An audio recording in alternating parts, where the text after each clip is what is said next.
Bien. Okay.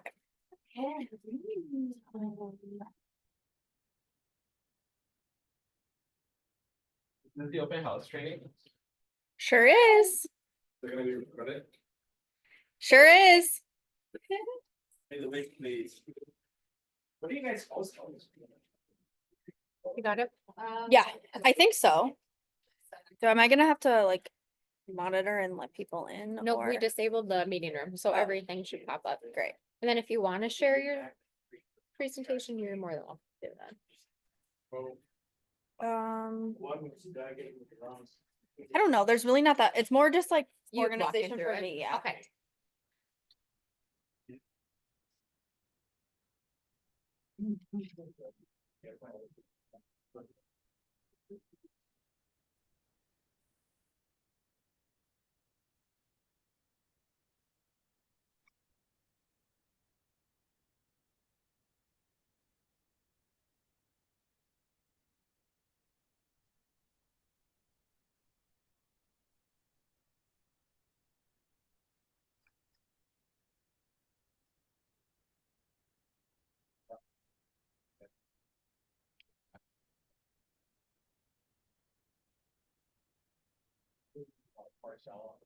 Somebody that's on Zoom, would somebody let me know if you guys can hear me okay? Before I I get can hear you okay? Great. Thank you. Yes. What? You muted it?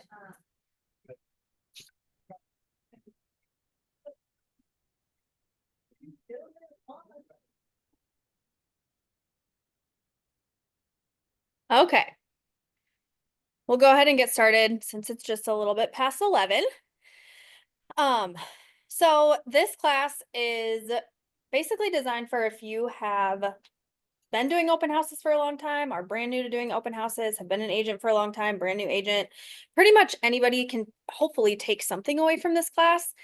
And my main goal is not to completely rewrite the entire way that you do open houses, but just give you a couple of tools that you can take and implement into the style that you already have. Because I think everybody does them just a little bit differently, and just kind of like how we approach prospecting or our business to begin with, where if I try to act like Mac and Mac tries to act like me, it's not going to appear authentic because we're not being ourselves. So this is really designed to just take a couple of tips to implement into the way that you already do things. So let's get started. The reason I think open houses are such a great tool to begin with is a lot of times people always want to know, where can I put money? What can I pay for? What are the newest and greatest things people want to sell me for lead gen? All that kind of stuff. Whether you've been an agent for a while or you're a new agent, everybody's gotten those calls where people are trying to sell them something or put them on a magazine or put them on whatever the case may be.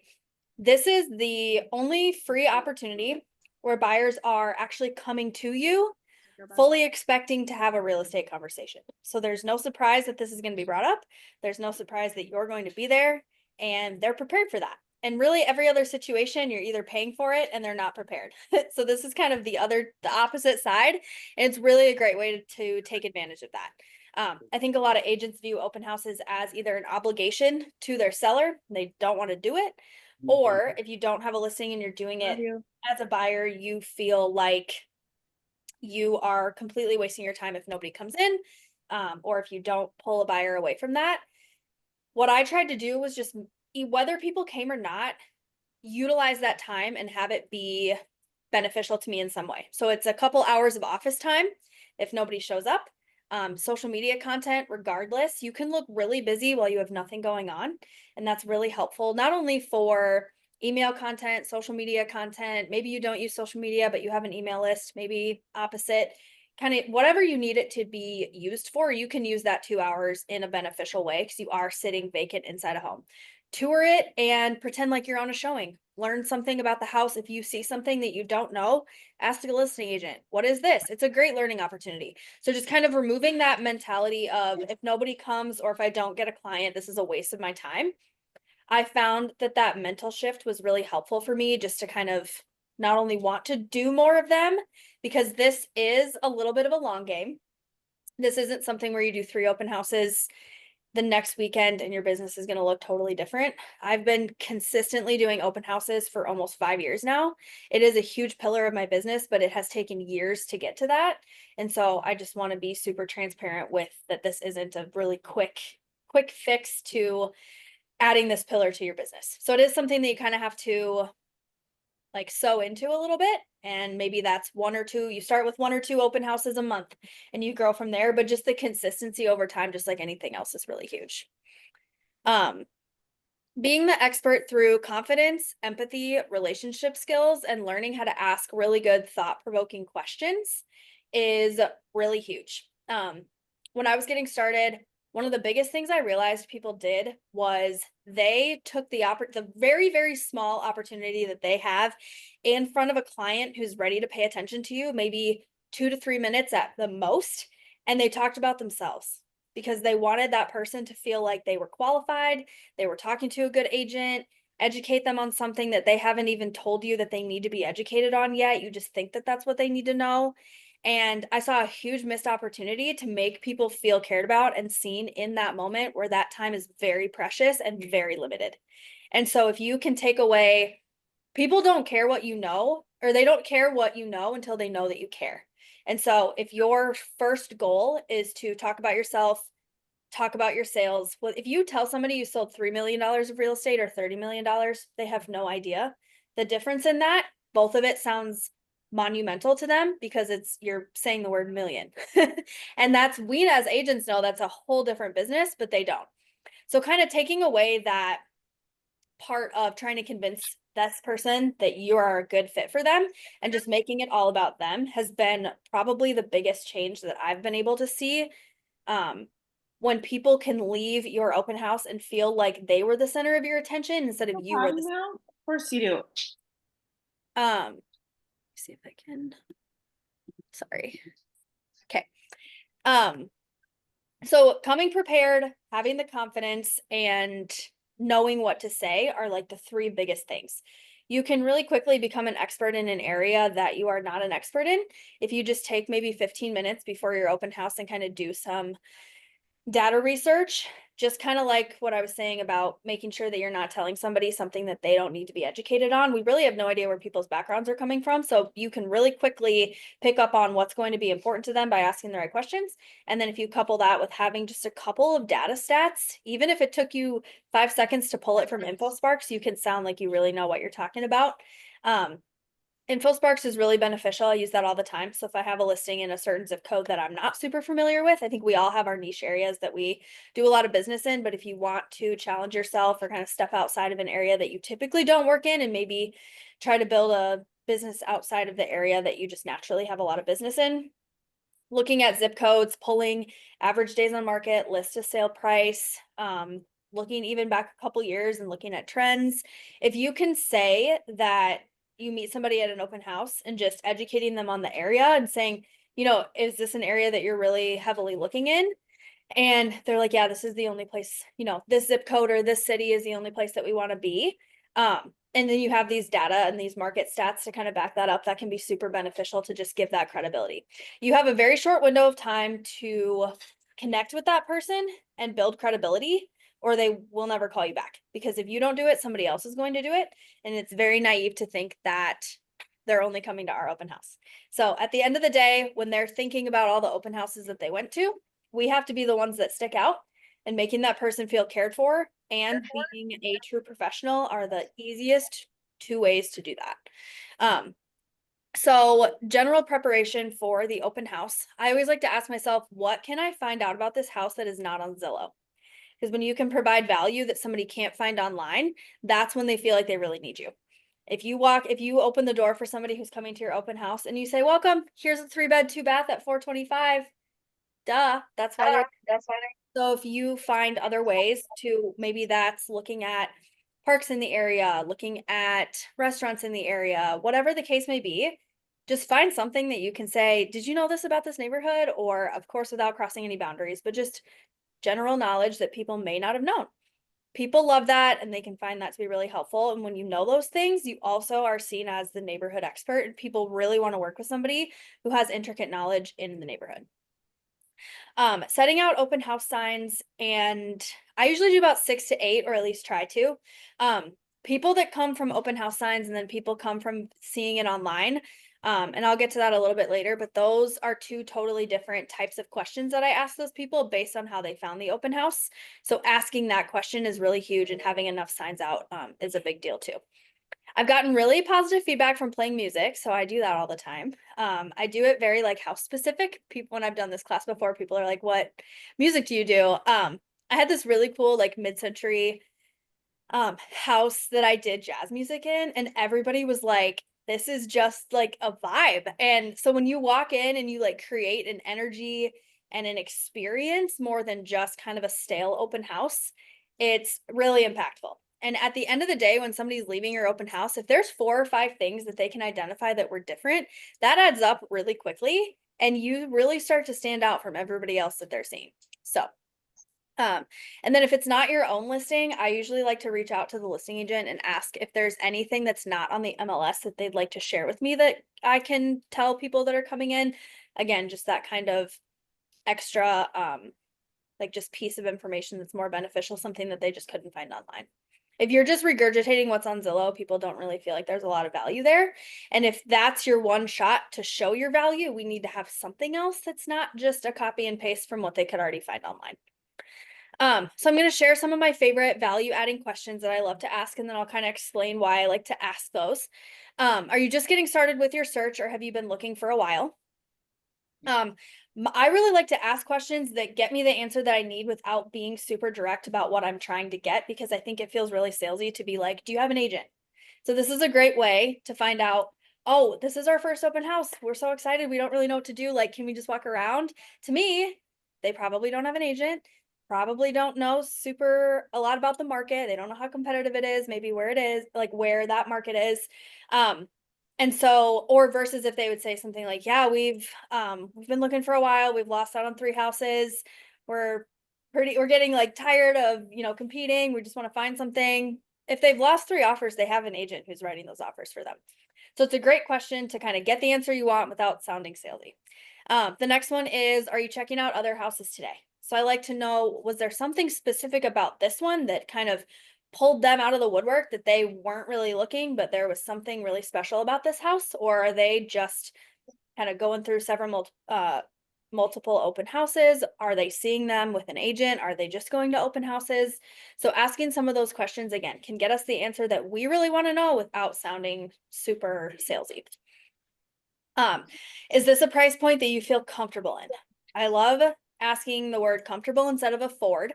I think people get really weird with money, and people often, as we know, get approved for a lot more than what they actually want to spend.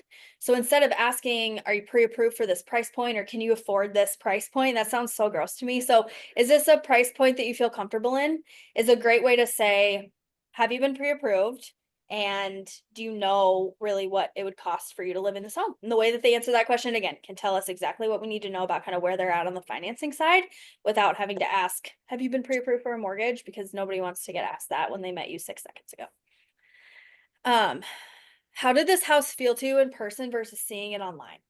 So this is a really good way to gauge people's understanding of what they're looking at online versus what they're seeing in person. Sometimes people have a really good idea and really good way of moving through pictures and picking out what they're not going to like and what they are going to like. And then some people, I have had clients before, well, they'll send me a house that they like, and I'm like, "Did you see this, and this in the photos?" And they're like, "Oh my God, no." So it's like some people are just really not aware of those kind of things, and then other people really are. So asking that question is a great way to find out, are they just started looking online and they really haven't gotten the feel for how different pictures can be versus the house? And are they a visual buyer? Are they a feel-good person? Are they more of an analytical, kind of looking at the details? How they answer that question can really tell what kind of person you're talking to. what made you stop by today? I love that question too, because again, that can just be, I saw your open house signs, we were driving in the neighborhood, we figured we'd pop by. To me, that says they probably haven't been looking because they saw the signs, it wasn't their intention. So then the way that I'm going to direct that conversation is way different because it doesn't sound like somebody that has maybe been, real estate hasn't been on their mind. So I might be a little bit more curious about what made them stop versus somebody that has been looking on the MLS, has 6 houses they're going to look at today, and they absolutely have real estate on the mind.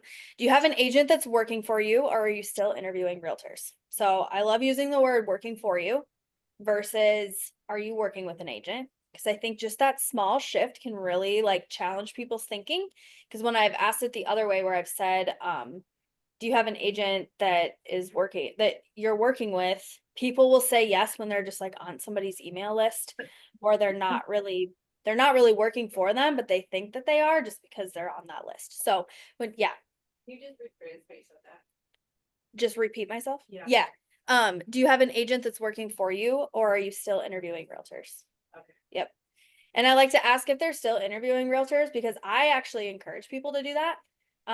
Unless it's a referral for somebody that they're like, we aren't looking at other people. If it's an open house lead, I encourage that because I have found so much more success with people when they talk to several different people or even one other person, that they trust me so much more when they end up choosing to work with me because they got a taste of other people and other personalities, other response times, other strategies, and they feel a lot more confident with you if they choose to work with you versus feeling like they just got thrown into it and they didn't really have another option. So when you put that on their radar that they should be interviewing other agents, there have been very few times where I've encouraged that and they didn't end up working with me. So if you're confident in what you do and the value that you bring, it's a really nice thing to be able to just ask that question and then they'll feel much more confident working with you. And then the last one is, if the right house came on the market today, would you feel ready to move? And that's a great question for gauging people's like motivation. Sometimes people are looking way before they're ready to buy. And even if it was that most perfect house, their house isn't ready to sell, their lease isn't up for 6 months, their kids are still in school and they need to wait until the school year's over. There's a lot of reasons for that. So getting a good idea of what is truly people's motivation and timeline can be really huge. Because I think sometimes when people are looking, we almost forget to kind of talk logistics because the looking for the house is the fun part that everybody wants to do. And we know that that's how we get the client the best way is to show them homes and get in front of them. So I think sometimes we put the cart before the horse and then we end up finding out, I've been spinning my wheels with this buyer and they're just not buying anything. And then 20 houses later, we realize they're just not ready to be a buyer. And it's way better to find that out on the front end. And again, providing that value. And when we can turn it around and be like, this is so that you don't miss out on an opportunity on a lot of houses that you really do like because you're not ready. When you can switch everything and make it a benefit for them so that they're not feeling burned out, they're not feeling like they're spinning their wheels, they're not feeling disappointed that they're looking at a bunch of houses that they're not ready to make an offer on, and now they're going to compare everything to these houses when they are ready and feel frustrated. There's a lot of ways that we can explain. Welcome to Wings Credit Union. For automated service. Okay, so that's just kind of good questions to get people talking. The best thing to do is just kind of ask these questions and then let them take the floor. If some people are being really short and kind of not really feeling like they want to open up, we need to mirror that and not continue to just badger them. But a lot of times these are like really are thought-provoking questions that make people have to think. And so they like having to think, they like having to kind of stretch their mind a little bit outside of what they're usually being asked at open houses to give us some information. So these are some great ways to kind of get the conversation rolling. And then from there, we can decide where to take it. Some pain points. These are some other good questions that I really like to ask just to kind of figure out. I don't think a lot of agents really take a ton of time, at least from what I've gathered at open houses, to figure out what really is causing this person to want to move. Because if it's not your first home, moving is a lot of work. And it really kind of takes over your life for a few months while you're moving because you're leaving work early for showings, you're getting your kids and your pets out of the house, you're packing up all of your stuff. Like it is a lot of work and we just live in that space. And I think sometimes we get desensitized how much work it actually is for families to do this. And so figuring out what it really is about this move that matters to them makes them feel really important, makes them feel really seen, and then that trust just gets built exponentially faster. So what is working well for you in the space that you have now?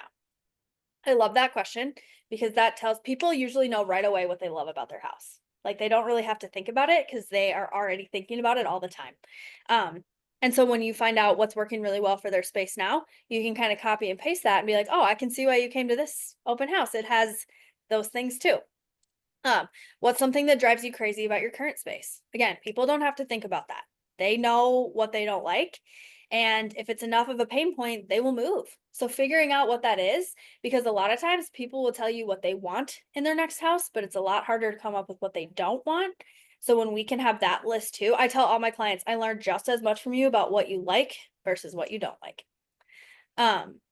What does making a move change for you in your life? So asking that is a really good question. What does that change for you? Does it make your commute to work easier? Does it put your kids in the district that you want your kids in? Does it let your dog have a yard? What is it? What changes in your life when you make this move? And then we can kind of create that emotional connection to that thing that they want. And this house is just the middle piece to that versus it all just being about the actual structure and not like what that structure, what adding to their life they're getting from that move. And how long has making a move been on your mind? I love asking people that too, because sometimes people are like, oh, just started thinking about it. So then you can kind of gauge like this isn't something they've really critically thought about. I might have to get to a root of a few more questions versus somebody who's like, we've been thinking about this for a really long time. It also helps you know what personality that you might be working with. When you can really know, you can anticipate somebody's needs before they have them because you know them so well. That's really what makes a great agent when they're not the ones having to ask you the questions and they're not the ones having to be like, hey, I'm anxious about this. I'm concerned about this. I really want to see numbers on this. Can I see data on this? When you just know that that person's going to need that and you can say, hey, I sent this over for you. I figured you'd want to see this. That is what gains like crazy referrals because these people just feel so seen and cared for and understood. And I think all of us in this room probably would say that being known and being understood and being cared for feels really good. And so when we can create that experience for other people, it's monumental. I also love just saying, tell me more about that and letting people kind of take it away and then they can direct what they want to say. Because then I think a lot of times we try to almost like steer the conversation or have it go in a certain direction or ask specific questions that go in a certain like line or trying to get information about mortgages or a house to sell or all these kind of things. But if you can just open the floor and say, tell me more about that, tell me more about why you're here. It's really cool what you can learn from people. I have stopped having people sign in because people didn't want to do it. I was getting emails and numbers mixed up, losing the sheet. It just feels a little old school. So I have downloaded the Blink app. It's BLINQ. It's free to download and you can either send it to them just like through the app or you can do a QR code, which works really well too. You can link your website, you can link your email address, you can link your phone number, you can link pretty much anything in there that you want to. I have a little section in there about me, get to know me, book a consultation, here's my website, all that kind of stuff works really well. And then you end up getting somebody's phone number because you're sending them the app and then they can save your contact. So it makes it really easy and people feel a lot better about just punching in their phone number. I'm very strategic when I ask for people's number. It's not something that I'm doing right away when they're coming into the open house. I know that's been a kind of the way people do things before is like right when somebody walks in, hey, can you sign in on the counter? But what I've done, and I've seen a really great like response to that, is waiting until I've talked with somebody and made a little bit of a connection with them and I'm not just a complete stranger. They're much more apt to hand over information once that has happened. So I think one of the biggest things that I just like want to communicate through this class is just standing out, being different, and just taking a little bit of a different approach and how monumental that can be. So a few things that I do when people actually get to the open house that are different is I open the front door, I say hello. I'm not just in the kitchen on my laptop. I think that's really huge too, because that's really what a lot of people are doing. I always tell people like, I'm so glad you're here. What made you stop by today? That's usually like my opening line. I always make a little joke that I'm not gonna follow people around. And so I say that and then I'm like, enjoy looking through the house. And I usually say one thing about it, like you don't want to miss the owner suite remodel or something like that. That way, when they come back around before they leave, I have a touch point that I can talk to them about. And it's not just like, so what did you think? And then they, don't have anything to say. I'll say, what did you think of that owner suite remodel? And then that way we just kind of have like something to talk about after we're done. And then yeah, just starting to get a couple questions rolling, but not really like interrogating. It's a very fine line between getting a little bit of information, but not making them feel like they're like stuck in the foyer talking to you and they can't look at the house, which is the whole reason that they're begin with. Being really conversational. People love to be served and not sold. So again, writing that fine line between offering value, being easy to talk to, but not feeling overly salesy is huge. And then just personality type. So again, trying to figure out what type of personality you're talking to, mirror and matching them. It's a lot of really quick thinking in a in a very short period of time of trying to figure out like, do I keep this conversation going? Do I let this person look before I talk to them? What type of buyer are they? You kind of have to do that really fast. And it takes a little bit of practice, which is why doing more open houses in the beginning, even if you're not getting a ton of clients, can be really helpful for you to get better at that skill.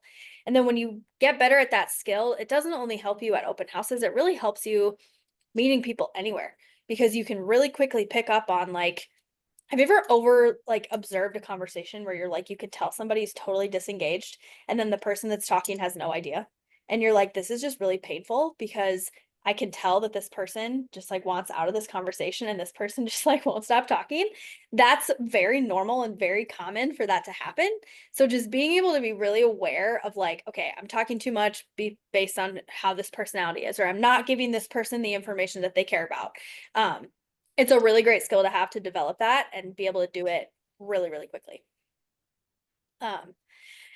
One thing that I have also learned that is really huge is telling somebody what they can expect from you next and then doing it. People love to know what's coming because in this whole process of going to an open house, buying a home, listing their home, they really have no idea. Even if they've done it before, it's probably been a few years and it's very different. And we, even as agents, can't R&D our entire process perfectly every single time because there's so many variables in real estate.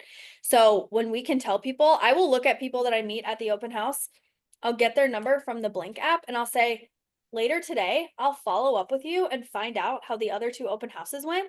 And then based on those 2 that you saw and this one, we can talk about which one was your favorite and if you have any further interest based on which one you liked the most. Then later that night, I'm going to text them and ask and do exactly what I said I'm going to do. Because there's something that happens in your mind when somebody tells you they're going to do something and then they do that even when it's something really small like that, it's just so much trust is built because there's so many times where people say they're going to do something and they don't follow through with it. So when you repeatedly can provide that to your client where you say, I'm going to do this, and then you do it in the timeline that you say you're going to do it, that really builds trust before there's even a working relationship there. And then later down the road, when you say you're going to do something, they have full trust that you're going to do it.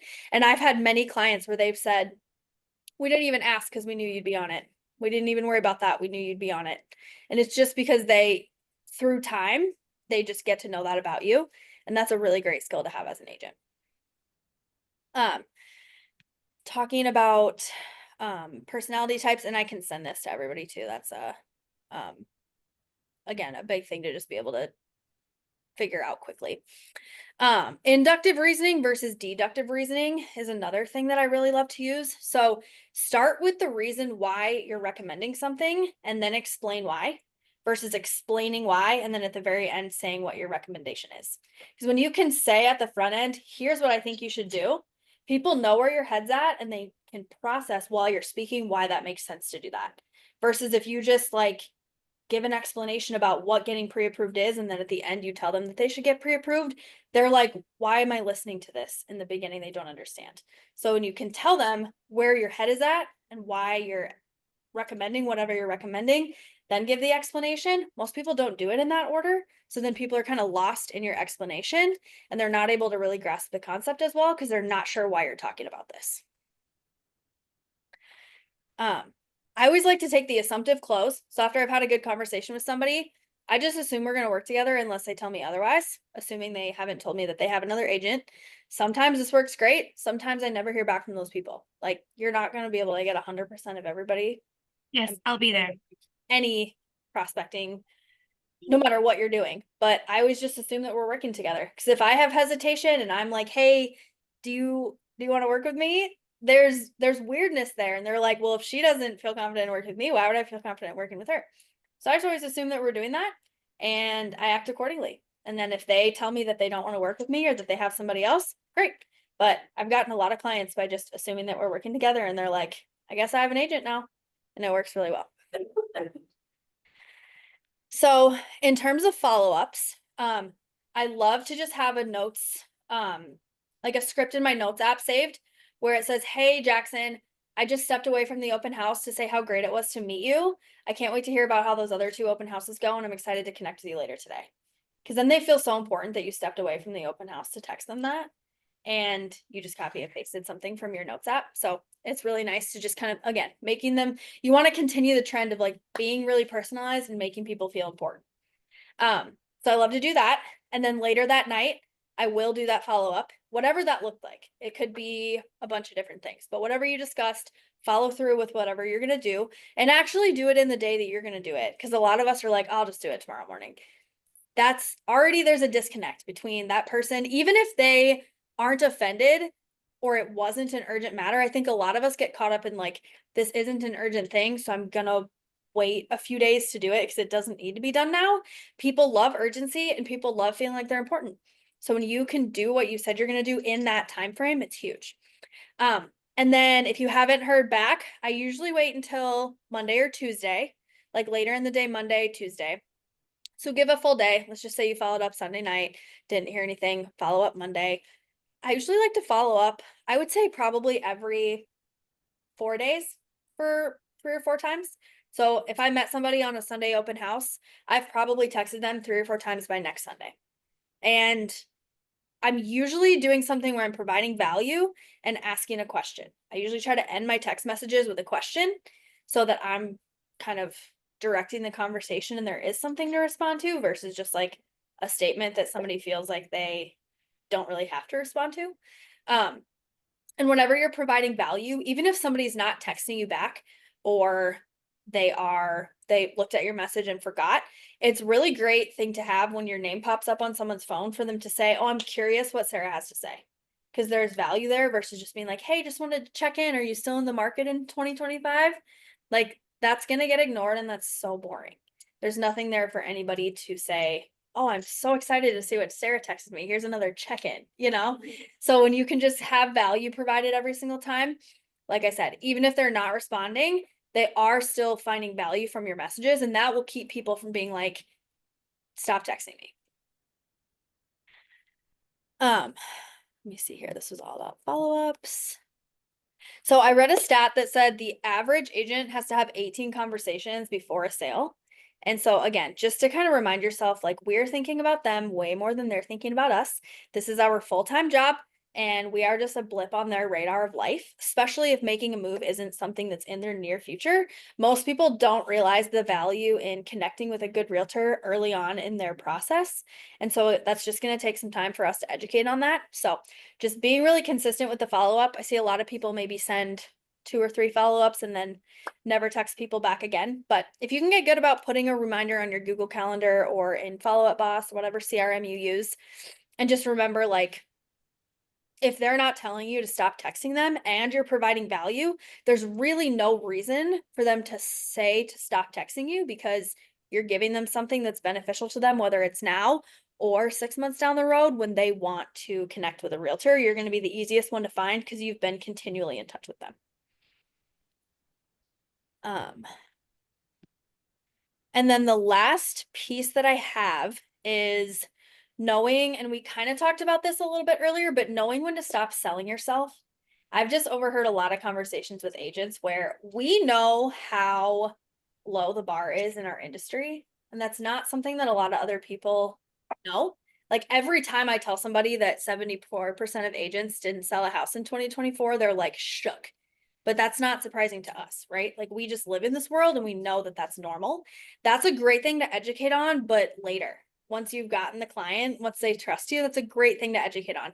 But I think a lot of people try to lead with that and try to just really convince this person how good they are and sell themselves so like almost like sell themselves out of the sale because they just feel so, and we're not doing it to be arrogant, at least I think most of us aren't, but that's how it appears to somebody else. So just trying to put yourself in someone else's shoes and say, if I was coming to an open house, I didn't know what I was doing, how would I want to be treated? When you can kind of flip the script a little bit, I think it kind of creates a little bit of a different way that we would behave. And we would just want to feel heard, cared about, and have some value provided to us. And then everything else can be done later when you actually have a relationship with that person. So, that's all I got.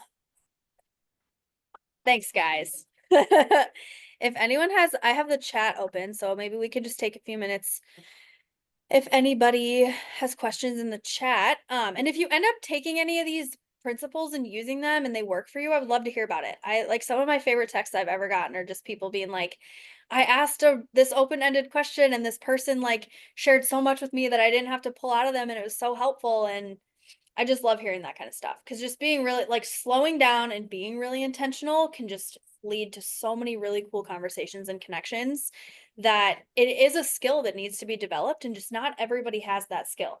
So when you can meet people where they are and make them feel really cared about, I promise you, you'll be able to feel that in your business. Does anyone on Zoom have questions that you want to put in the chat? Yeah. So you're sitting at the open house, sitting in the kitchen or whatever, buyer walks in. Tell me like what's your opening line? Is it, hey, I'm Sarah, listing agent, let me know if you have any questions. Do you go dive into questions you talked about? Yeah. Were great. So I usually try to like stay in the front of the house. I'm not really sitting in the kitchen. And just greeting people where like opening the door, saying hello, like come on in. What brought you to this one today? Like what made you come to the open today? It's a great way to just like let them have the floor. There is a reason they showed up, whether it's in their neighborhood, it's in a certain price, it's in a school district they want. You can learn a lot about them by just asking that open-ended question. So that's usually my go-to. Yeah. Let me know if you have any questions. In my opinion, it's just like such a like vanilla thing to say. Yeah. And most people like don't even know what to ask. So like, cause there's just so many things to ask. And so just like kind of giving them the floor and finding out why they're there and then letting them see the house too is really important because that's the whole reason they're there. So I would rather get a little bit less information from somebody, but let them leave feeling good and feeling like they didn't have to wait forever to see the house, but then they want to talk to me later is a lot more important than like squeezing all the information out that you wanted to get from them, but they never want to talk to you again. Yeah. Yeah. Makes sense. Yeah. Yeah. And can you share again, like, what's the process of sharing the contact info? Yeah. that you were doing? I know I have that same app where you just share the QR code. Yeah. So I either do the QR code. I've had some issues with the QR code. I don't know what, sometimes it just glitches out. So usually I'll just do like there's a button that says text your card and I'll click that and then I'll have people put in their phone number and then I'll just text it right to them. Yes. Yep. I usually wait until I've had some kind of connection, some kind of conversation. Or there's like some piece of information for me to find to send them. That's a great way too. Like there is something to be said about not having all the answers because then you can go find it. And you can send that to them. Like, hey, I would love to send you a copy of the seller disclosure. What's the best phone number for you? I could pull it up on the MLS, but then I'm not getting your number. Yeah. Yes. Anybody else? No? I have Good. a question about Facebook marketing your open houses. Facebook marketing? Yeah, here I can say hi. This is Becky from Faribault. How are you? Go ahead. Okay. So basically I see a lot of people using just their personal Facebook to market. But if you don't have a business Facebook page, you can't boost your posts. So I'm not sure how many people are doing that, where they're putting it on their business page, sharing it on their personal page, and what their success rate on boosting posts and like how much they're doing, per There's- boost, I guess. Is it $50? Is it, Yeah. things like that. There's Yeah. somebody in Edina that hasn't answered that question. I really don't use that. I don't know anything about that. So Okay. best way is to turn your personal page into a creator page. Turning your business page into a creator page, Called professional mode. professional mode, And then it allows you to boost posts on your professional or on your personal page. then you can boost posts on your personal page. There you go. Awesome. Well, thanks for coming, guys. If, like I said, if this works for anybody or there's anything that you have like a success story about, I would love to hear about it. Thank you. Awesome. Yeah. All right. Bye, everybody.